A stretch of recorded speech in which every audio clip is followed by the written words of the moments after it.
Hello welcome back to my YouTube channel. അപ്പോൾ ഇന്നത്തെ നമ്മുടെ വ്ളോഗ് എന്ന് പറഞ്ഞാൽ നമുക്കൊരു ചിക്കൻ കറി ഉണ്ടാക്കുന്ന വ്ളോഗായിട്ട് ചെയ്യാൻ പോകുന്നത്. ഭയങ്കര സ്പെഷ്യാലിറ്റി ഉള്ളൊരു ചിക്കൻ കറിയാണ്. കൂടുതൽ സമയമെടുത്ത് അത് മാത്രമല്ല നമ്മൾ അടുപ്പിൽ വെച്ചിട്ടാണ് ഇന്ന് ഈ കറി ഉണ്ടാക്കാൻ പോകുന്നത്. അപ്പോൾ എങ്ങനെയാവുന്നുള്ളത് നമുക്ക് കണ്ടറിയാം. നമ്മുടെ ചേട്ടനാട്ടോ ഇന്ന് കുക്ക് ചെയ്യാൻ പോകുന്നത് ചിക്കൻ കറി. അപ്പോൾ നമ്മുടെ അളിയനൊരു കില്ലാടി തന്നെ പാർട്ട് 1 കാണാത്തവർ പോയിട്ട് നമ്മുടെ ചാനലിൽ കാണുക. അത് കഴിഞ്ഞ് നമ്മുടെ പാർട്ട് 2 ആട്ടോ ഇപ്പോൾ കാണിക്കാൻ പോകുന്നത്. അളിയനാണ് ഫുഡ് ഉണ്ടാക്കാൻ പോകുന്നത്, കറി ഉണ്ടാക്കാൻ പോകുന്നത്. അപ്പോൾ നമുക്ക് നമ്മുടെ വീട്ടിലോട്ട് പോവാം. അങ്ങനെ നമ്മുടെ ചിക്കൻ ഇവിടെ മസാലയൊക്കെ തേച്ച് കുളിപ്പിച്ച് വെച്ചേക്കാണ്. കുറച്ച് നേരം ഫ്രിഡ്ജിൽ വെച്ചിട്ടുണ്ടായിരുന്നു. എന്നിട്ട് നമ്മൾ അതെടുത്ത് വേവിക്കാൻ പോവാണ്. മുളക് പൊടി, മഞ്ഞൾപ്പൊടി, കുരുമുളക് പൊടി, മസാലപ്പൊടി ഒക്കെ ഇട്ടാണ് നമ്മൾ ഉപ്പൊക്കെ ഇട്ട് നമ്മൾ റെസ്റ്റ് ചെയ്യാൻ വെച്ചിരുന്നതാണ്. എന്നിട്ട് നമ്മളത് കുക്കറിൽ സവാളയും ഇഞ്ചി പച്ചമുളക് ഒക്കെ ഇട്ട് നമ്മളൊന്ന് വേവിച്ചിട്ടു. എന്നിട്ട് നമ്മളത് ഓയിലിട്ട് ഫ്രൈ ചെയ്തെടുക്കാട്ടോ ചെയ്യുന്നത്. നമ്മുടെ അളിയൻ ഒരുപാട് കഷ്ടപ്പെട്ടിട്ടാണ് നമ്മൾ അടുപ്പിൽ വെച്ചുണ്ടാക്കുന്നത്. അത് നമ്മുടെ വീഡിയോയുടെ സ്പെഷ്യാലിറ്റി എന്ന് പറഞ്ഞാൽ അടുപ്പിൽ വെച്ചിട്ടുള്ള ചിക്കൻ കറിയുടെ ടേസ്റ്റ് ഒന്ന് എങ്ങനെയാണെന്ന് അറിയാമെന്ന് വിചാരിച്ചു. എന്നിട്ട് ഇതേ നമ്മൾ ഫ്രൈ ചെയ്ത് ഇങ്ങനെ വെച്ചിട്ടുണ്ട് കേട്ടോ. ഇതിൻ്റെ ക്വാണ്ടിറ്റി ഇടയ്ക്കിടയ്ക്ക് കുറയും. കാരണം എന്താണെന്ന് വെച്ചാൽ ഞങ്ങളെ ഏൽപ്പിച്ചിട്ട് അളിയൻ ഇപ്പുറത്തേക്ക് പോകുന്ന സമയത്ത് ഞാനും ചേച്ചിയും കൂടി ഓരോ പീസ് വെച്ചെടുത്താൽ കഴിക്കും കേട്ടോ. പിന്നെ സവാളയൊക്കെ നേരത്തെ അരിഞ്ഞ് വെച്ചേക്കുന്നതുകൊണ്ട് ഇതിൻ്റെ കൂടെ ഒരു സവാളയൊക്കെ എടുത്ത് ഇങ്ങനെ കടിച്ച് കഴിക്കും. അതാണല്ലോ അതിൻ്റെ ഒരു രീതി. ഉണ്ടാക്കുമ്പോൾ നമുക്കിങ്ങനെ ചൂടോടെ കഴിക്കാമെന്ന് വെച്ച് കഴിഞ്ഞാൽ അതൊരു വേറൊരു എക്സ്പീരിയൻസ് ആണല്ലോ. അങ്ങനെ ഞങ്ങൾ രണ്ടുപേരും കൂടി ആ ചിക്കൻ പീസ് ഇങ്ങനെ എടുത്ത് കഴിച്ചുകൊണ്ടിരിക്കുക കേട്ടോ. ചേട്ടൻ വരുന്നതിന് മുന്നേ ഞങ്ങളത് കഴിച്ച് തീർത്തു. അത് കഴിഞ്ഞിട്ട് നമ്മളിങ്ങനെ വെയിറ്റ് ചെയ്തിരിക്കുകയാണ് ആൾ വരാനായിട്ട്. ചേച്ചിക്ക് വേണ്ടാന്ന് പറഞ്ഞു കേട്ടോ. അപ്പം അതുകൊണ്ട് ഞാൻ തന്നെ ചെയ്യാണ്. ഇടയ്ക്കിടയ്ക്ക് ഞാനിങ്ങനെ ഇളക്കിയൊക്കെ കൊടുക്കുന്നുണ്ട്. ഇത് മാത്രമാണ് എൻ്റെ ഭാഗത്തു നിന്നുള്ളൊരു കോൺട്രിബ്യൂഷൻ എന്ന് പറഞ്ഞാൽ. പാവം പുള്ളി വരുമ്പോഴത്തേനും ചിക്കൻ പീസിൻ്റെ ക്വാണ്ടിറ്റിയൊക്കെ കുറഞ്ഞു വന്നു കേട്ടോ. എന്നിട്ട് ഇതേ നമ്മളിവിടെ ഫ്രൈ ചെയ്ത് ഏകദേശം തീരാറായിട്ടുണ്ട്.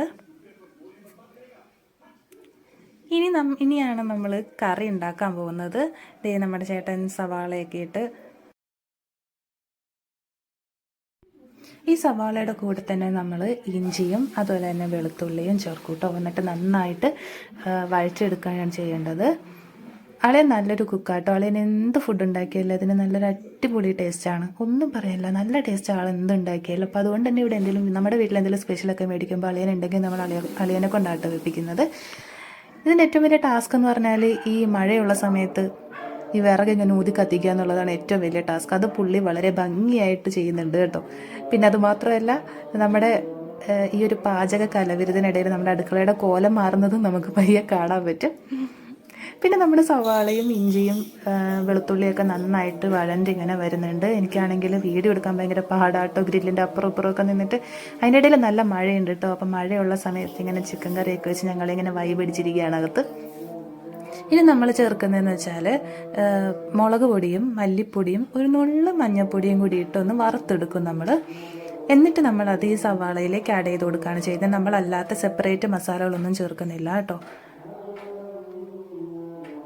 ഇനി നമ്മൾ ഇതിനകത്ത് ചേർക്കുന്നതെന്ന് പറഞ്ഞിട്ടുണ്ടെങ്കിൽ തക്കാളിയും അതുപോലെ തന്നെ സവാളയും പച്ചമുളകും പിന്നെ ഒരു ചിക്കൻ പീസും കൂടി എടുത്തിട്ട് നമ്മൾ മിക്സിയിൽ നന്നായിട്ട് അടിച്ച് അത് നമ്മൾ ഇതിനകത്തേക്ക് ചേർത്ത് കൊടുക്കുകയാണ് ചെയ്യുന്നത്. പിന്നെ നമ്മൾ കുറച്ച് വെള്ളവും കൂടി ആ മിക്സിയിൽ നിന്ന് കുറച്ച് വെള്ളം കൂടി നമ്മളിങ്ങനെ ചേർത്ത് കൊടുക്കും കേട്ടോ. എന്നിട്ട് നന്നായിട്ട് ഇങ്ങനെ വഴറ്റിയെടുക്കും.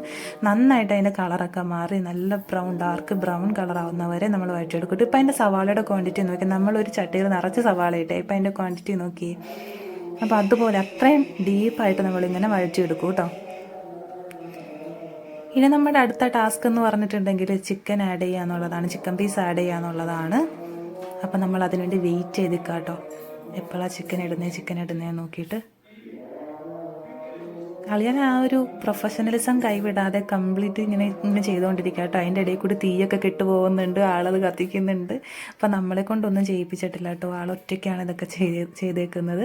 എന്നിട്ട് ദേ നമ്മൾ കാത്തിരുന്ന ആ ഒരു നിമിഷം വന്നു കഴിഞ്ഞിട്ടുണ്ട് ഗൈസ്. നമ്മൾ ചിക്കൻ ആഡ് ചെയ്യുകയാണ് അതിനകത്തേക്ക്. കുറേശ്ശെ ചിക്കൻ ഇട്ട് അങ്ങ് ഇളക്കി കൊടുക്കുക കേട്ടോ. നമ്മുടെ ചട്ടി കുറച്ചൊക്കെ ചെറുതായതുകൊണ്ട് എല്ലാം കൂടി ഒരുമിച്ചിട്ട് ഇളക്കാൻ പാടായിരിക്കും. അപ്പോൾ കുറേശ്ശെ ഇട്ട് ഇങ്ങനെ ഇളക്കി മിക്സ് ചെയ്ത് കൊടുക്കുകയാണേ. നമ്മളിതേ ചിക്കൻ മുഴുവൻ ഇട്ട് ഇങ്ങനെ മിക്സ് ചെയ്ത് കൊടുക്കുകയാണ് ചെയ്യുന്നത്. ഇതിനകത്തേക്ക് ഇപ്പോൾ നമ്മൾ കുരുമുളക് പൊടിയും അതുപോലെ തന്നെ മസാല പൊടിച്ചതൊന്നും ഇട്ടിട്ടില്ല. അത് നമ്മൾ ലാസ്റ്റായിട്ട് ഇടുന്നത്. അങ്ങനെ ഈ മഴയത്ത് നമ്മുടെ ചിക്കൻ കറി ഏകദേശം കംപ്ലീറ്റ് ആവാറായിട്ടുണ്ട്. അതിൻ്റെ ആ ഒരു ടെക്സ്ചറൊക്കെ മാറി വന്നിട്ടുണ്ട് കേട്ടോ. നമ്മൾ ഇതിനകത്ത് കുറച്ചും കൂടി വെള്ളം ഒഴിച്ച് വെച്ചേക്കാണ്. കുറച്ച് ചൂടുവെള്ളം നമ്മൾ ആഡ് ചെയ്തിട്ടുണ്ട്. എന്നിട്ട് ഒരു ഇത്തിരി ഗ്രേവി പോലെ ആക്കി വെച്ച് എന്നിട്ട് ഇനി നമ്മൾ കുരുമുളക് പൊടി ഇടാണ്. അതുകൂടാതെ തന്നെ നമ്മൾ മസാല പൊടിച്ചതും കൂടി ഇടുവാണ് കേട്ടോ. അങ്ങനെ നമ്മൾ രണ്ടും കൂടിയിട്ട് ഒന്നും കൂടി ഒന്ന് ഇളക്കി നന്നായിട്ട് മിക്സ് ചെയ്ത് ഇങ്ങനെ എടുക്കുകയാണ് ചെയ്യുന്നത്. നമുക്ക് ആവശ്യത്തിനനുസരിച്ച് വെള്ളം കൂട്ടുകയോ അതായത് ഗ്രേവി കൂട്ടുകയോ കുറയ്ക്കുകയോ ഒക്കെ ചെയ്യാം കേട്ടോ. നന്നായിട്ട് വഴറ്റിയെടുക്കേണ്ടവർക്ക് അങ്ങനെ എടുക്കാം, അല്ല ചാറായിട്ട് വേണ്ടവർക്ക് അങ്ങനെ ചാറാക്കി എടുക്കാം കേട്ടോ. നമുക്കാണെങ്കിൽ ഒത്തിരി ചാറും വേണ്ട, എന്നാൽ അങ്ങനെ കൂടുതൽ വഴണ്ട് പോവാൻ വേണ്ട. അപ്പം നമ്മൾ ആ ഒരു രീതിയിലായിട്ട് എടുക്കുന്നത്. കുറച്ച് സവാളയും കൂടി വറുത്തിട്ട് കേട്ടോ, അത് ചേച്ചിയുടെ കോൺട്രിബ്യൂഷനാണേ.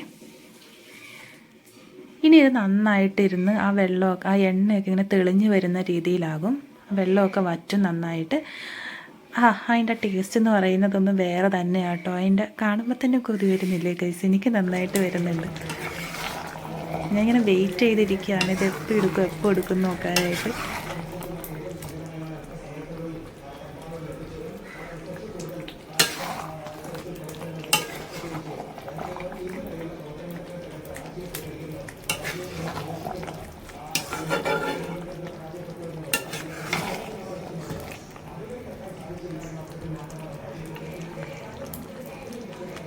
അപ്പം നമ്മുടെ കറി കുറച്ച് നേരം സെറ്റ് ചെയ്യാൻ വേണ്ടി മാറ്റി വെച്ചിട്ടുണ്ട്. ആ നേരം കൊണ്ട് ഇവിടെ ഭയങ്കര മഴയും കാറ്റും ഒക്കെ ആയിരുന്നു കേട്ടോ. ആകാശമൊക്കെ ആകെ കറുത്തിട്ടുണ്ട്. അപ്പം നമ്മുടെ ചാനൽ ആദ്യമായിട്ട് കാണുന്നുണ്ടെങ്കിൽ സബ്സ്ക്രൈബ് ചെയ്യുക, അതുപോലെ തന്നെ ലൈക്ക് ചെയ്യുക, ഷെയർ ചെയ്യുക, കമൻറ്റ് ചെയ്യുക. അപ്പോൾ നമ്മുടെ കറി ഇരുന്ന് ആകെ സെറ്റായിട്ടുണ്ട്. ഞങ്ങൾ ചോറ് കഴിക്കേ വേണ്ടിയുള്ളൂ. അപ്പം നമ്മുടെ വീഡിയോ ഇഷ്ടപ്പെട്ടു എന്ന് വിചാരിക്കുന്നു. അടുത്ത വീഡിയോ ആയിട്ട് നമുക്ക് വീണ്ടും കാണാം. Tata, bye bye.